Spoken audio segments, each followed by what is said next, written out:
My journey with దేవా గారు ఎప్పుడు స్టార్ట్ అయిందంటే ఆల్మోస్ట్ ఒక 10 years సార్. ఆటోనగర్ సూర్య అప్పుడు నేను మొహట్ లేక నేను ఫోన్ తీసుకొని ఆయనకి ఫోన్ చేసి సార్ నేను సో అండి, ఆ టీజర్ మీ వాయిస్ ఏవైతే ఉందో that showed the power of the character అండి. ఆటోనగర్ సూర్య అంత ఇంపాక్ట్ క్రియేట్ చేసింది నాకైతే. I was like blown with that small that voice of దేవా గారు. It was very emotional for me to share that the feeling with him. ఇంకా ఆ తర్వాత మా జర్నీ స్టార్ట్ అయ్యి జిమ్లో కలిసేవాళ్ళం. సార్ నాతో ఒక సినిమా చేయండి సార్ అని చెప్పి నేను చాలా రిక్వెస్ట్ చేశానండి.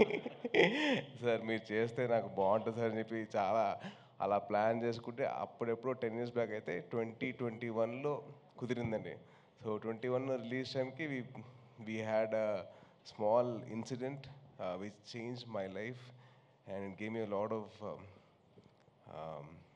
చాలా చాలా అయింది నేను ఎందుకు but right now I'm here. And ఆ టైంలో in those dark times one man stood like a white light for me, that is దేవ గారు.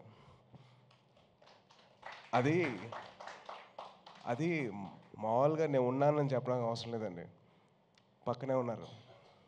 దాట్ ఈస్ సంథింగ్, అది డిస్క్రైబ్ చేయలేనండి, దాన్ని ఏదో వర్ణనాతీతం కాదు, అది ఉన్నారంతే.